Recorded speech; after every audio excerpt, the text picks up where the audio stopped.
네, 친구들 안녕하세요. 오늘도 여러분 앞에 인사드리고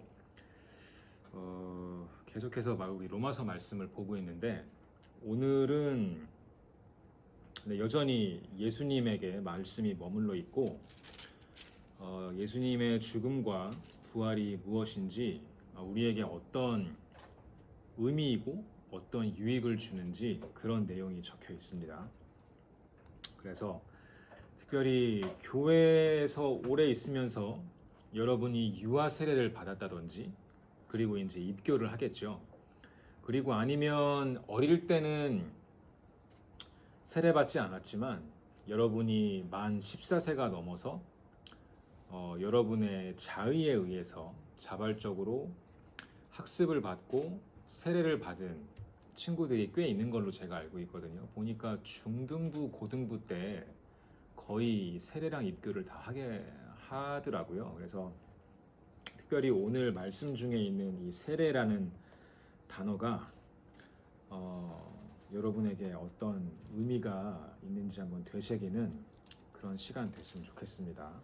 네, 오늘 말씀은 로마서 6장 1절부터 14절까지 말씀입니다. 제가 읽어드릴 때 여러분도 따라오세요. 그런즉 우리가 무슨 말을 하리요? 은혜를 더하게 하려고 죄에 거하겠느냐? 그럴 수 없느니라. 죄에 대하여 죽은 우리가 어찌 그 가운데 더 살리요? 무릇 그리스도 예수와 합하여 세례를 받은 우리는 그의 죽으심과 합하여 세례를 받은 줄을 알지 못하느냐? 그러므로 우리가 그의 죽으심과 합하여 세례를 받음으로 그와 함께 장사되었나니 이는 아버지의 영광으로 말미암아 그리스도를 죽은 자 가운데서 살리심과 같이 우리로 또한 새 생명 가운데서 행하게 하려 함이라. 만일 우리가 그의 죽으심과 같은 모양으로 연합한 자가 되었으면 또한 그의 부활과 같은 모양으로 연합한 자도 되리라. 우리가 알거니와 우리의 옛사람이 예수와 함께 십자가에 못 박힌 것은 죄의 몸이 죽어서 다시는 우리가 죄에게 종노릇하지 아니하려 함이니 이는 죽은 자가 죄에서 벗어나 의롭다 하심을 얻었음이라. 만일 우리가 그리스도와 함께 죽었으면 또한 그와 함께 살 줄을 믿노니 이는 그리스도께서 죽은 자 가운데서 살아나셨음에 다시 죽지 아니하시고 사망이 다시 그를 주장하지 못할 줄을 알미로라. 그가 죽으심은 죄에 대하여 단번에 죽으심이요 그가 살아계심은 하나님께 대하여 살아계심이니 이와 같이 너희도 너희 자신을 죄에 대하여는 죽은 자요 그리스도 예수 안에서 하나님께 대하여는 살아있는 자로 여길지어다. 그러므로 너희는 죄가 너희 죽을 몸을 지배하지 못하게 하여 몸의 사욕에 순종하지 말고 또한 너희 지체를 불의의 무기로 죄에게 내주지 말고 오직 너희 자신을 죽은 자 가운데서 다시 살아난 자 같이 하나님께 드리며 너희 지체를 의의 무기로 하나님께 드리라. 죄가 너희를 주장하지 못하리니 이는 너희가 법 아래 있지 아니하고 은혜 아래에 있음이라. 아멘. 네, 이 6장에 사도 바울이 이렇게 말을 시작합니다. 그런즉 우리가 무슨 말을 하겠습니까?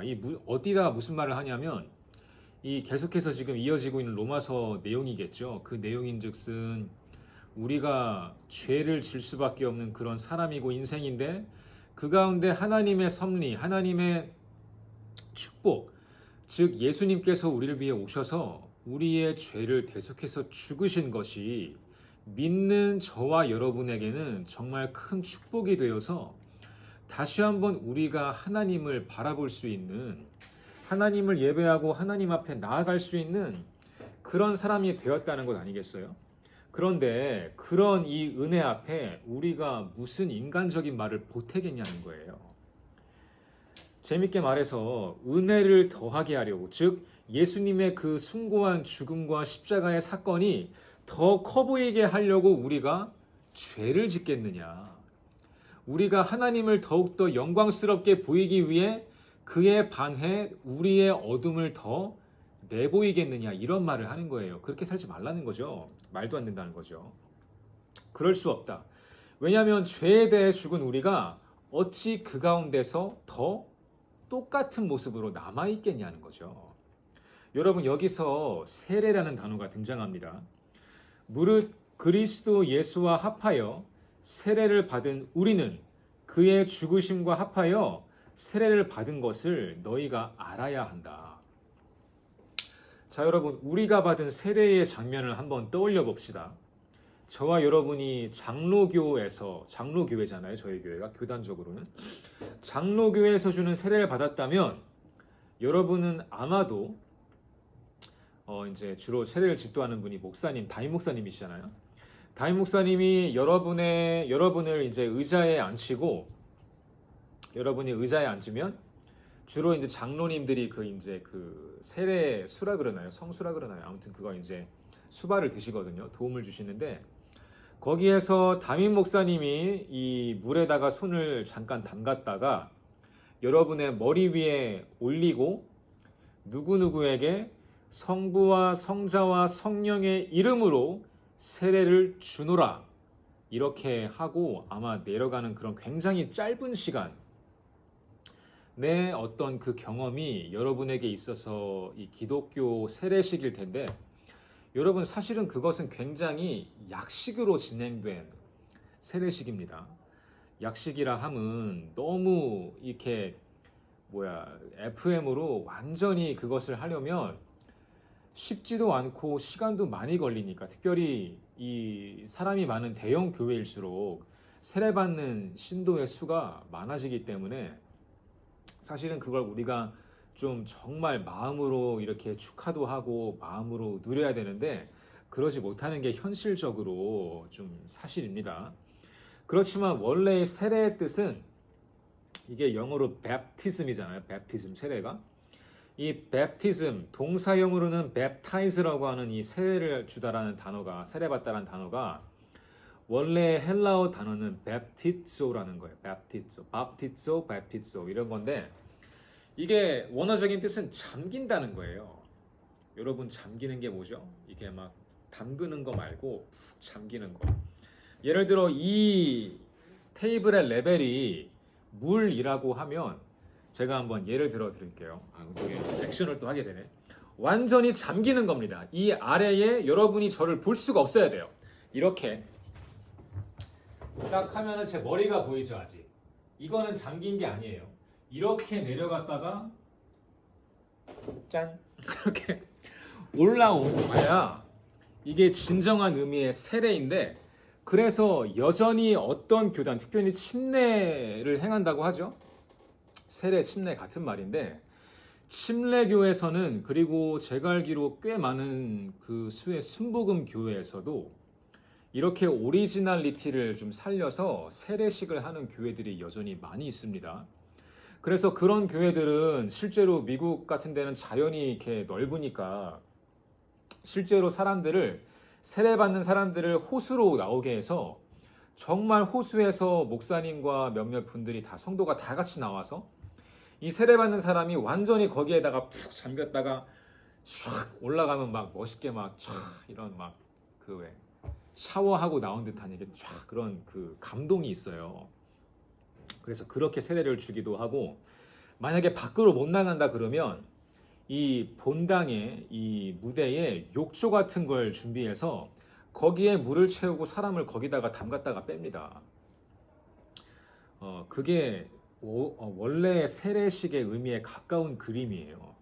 자, 그런데 그 세례가 지금 우리에게 어떤 의미를 주고 있는가 하나님께서 말씀하시는데, 방금 읽은 3절 말씀이에요. 그리스도 예수와 합하여 세례를 받은 우리는, 여러분이 이렇게 약식으로 머리에 톡톡 두드리는 수세를 받았건 잠기는 침례를 받았건, 그렇다면 예수의 죽으심과 합하여 세례를 받은 것이다 라는 거예요. 그러므로 우리가 그의 죽으심과 합하여 세례를 받음으로 함께 장사되었다. 그러니까 무슨 말이냐면, 제가 방금 내려갔던 것처럼 여러분이 세례받는 그 순간 여러분의 예수님을 알기 전에 여러분의 인생은 끝났다 이 말이에요. 죽은 셈이다. 죽었다. 여러분, 사람이 물에 빠지면 죽잖아요.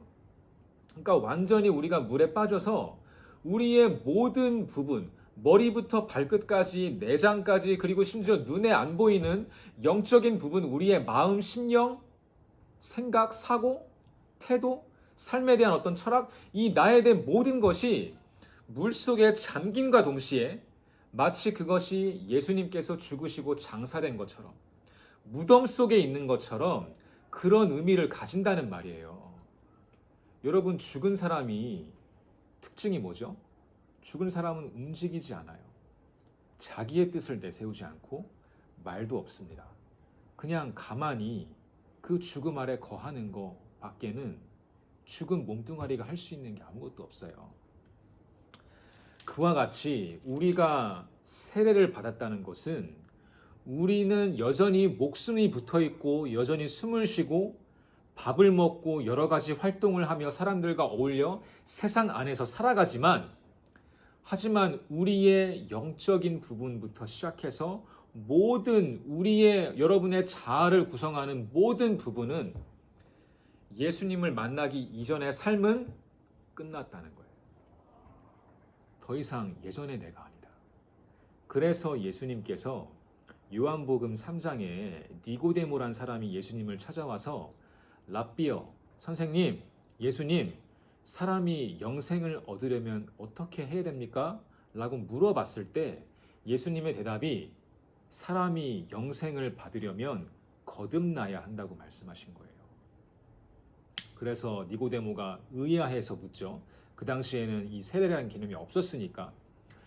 예수님, 어떻게 우리가 거듭날 수 있습니까? 내가 이미 다 크고 성인의 몸이 됐는데 내가 어머니의 뱃속에 다시 들어가서 다시 태어나야 한다는 뜻입니까? 예수님께서 그게 아니라 물과 성령으로 세례를 받아야 거듭나는 거라고 말씀하세요. 여러분, 그 세례가 바로 이런 뜻이 담겨 있는 겁니다. 나의 이전의 삶은 죽었다. 이제 아무런 의미를 갖지 못한다. 내가 예수님을 만나고 예수님을 믿기 전에 내가 쫓았던 가치들, 세상의 기준들, 내가 예배했던 그 모든 것들, 이제는 예수님을 만나서 나의 이전의 삶은 죽었다는 거예요. 그 이후부터는 예수님만 나의 주님으로 섬기겠습니다. 라는 뜻이 세례에 담긴 그 진정한 의미라고 할 수가 있는 거죠. 그래서 예수님께서 그 죽으셨다가 다시 부활하셨잖아요. 그래서 우리는 그 부활을 항상 염두에 두고 살아야 돼요. 왜냐하면 우리의 몸과 우리의 영적인 부분이 이미 예수님을 믿고 세례를 받는 순간 죽었기 때문에 이 물 위에서 올라온 다음의 삶, 여러분이 세례 받고 나서 그 이후의 삶은 마치 부활의 몸과 같은 삶을 살아야 한다고 하나님께서 말씀해 주시는 겁니다. 그러므로 여러분, 저와 여러분이 세례를 받았다면 우리의 옛날의 습성이 다시 나오도록 그렇게 두면 안 돼요. 우리의 가치가 여전히 세상적인 것을 쫓고 있다면 그 사람은 완전하게 죽은 사람이 아닐 겁니다.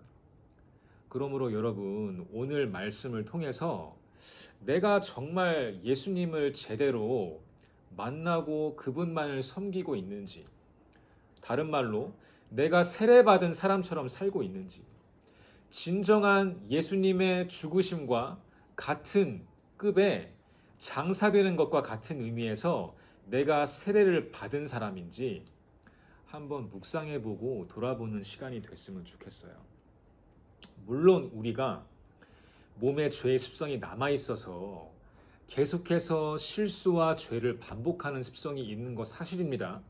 그 부분에 대해서는 한 2주 후에 다시 자세하게 볼 거지만 그것까지 일단은 생각하지 말고 지금 저와 여러분의 삶은 적어도 세례받기 이전과는 분명히 달라야 할 거예요.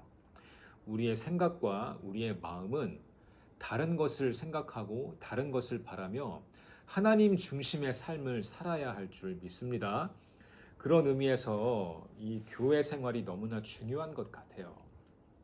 혼자 있으면 너무나 외롭고 너무나 죄에 빠지기도 쉽지만 이렇게 예수님의 이름으로 세례받은 사람들이 모인 곳이 그 신앙 공동체가 교회라면 그 안에서 우리는 서로의 약한 부분을 도와주고 서로가 넘어지려 할 때 잡아줄 수 있는 그런 귀한 생명 공동체가 될 수 있다는 그런 생각을 가져봅니다. 사랑하는 여러분, 오늘 말씀 다시 한번 묵상해 보시면서 정말 우리가 세례받은 후의 삶이 얼마나 복된 시간들이고 은혜의 순간들인지 다시 한번 리마인드 해보시는 그런 시간 되기를 바라요. 같이 기도하겠습니다. 사랑의 주님, 은혜를 감사합니다. 여전히 우리가 부족한 가운데 살고 있지만 우리를 위해 죽으신 예수님의 능력은 우리의 상상을 뛰어넘습니다.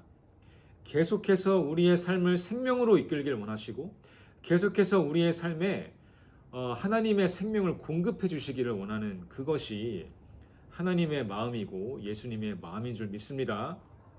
기도하는 것은 우리 사랑하는 고등부 친구들 그리고 쌤들이 이 세례의 의미를 제대로 깨닫고 알아서 정말 우리에게 주어진 남은 시간들, 우리 삶의 남은 부분들을 그냥 허비하고 보내는 것이 아니라 가치 있게 사용하고 하나님의 나라를 위해 사용하기를 간절히 원합니다. 주님, 그것을 위해 역사하여 주옵소서. 감사드리며 모든 말씀 살아계신 예수님 이름으로 간절히 기도합니다.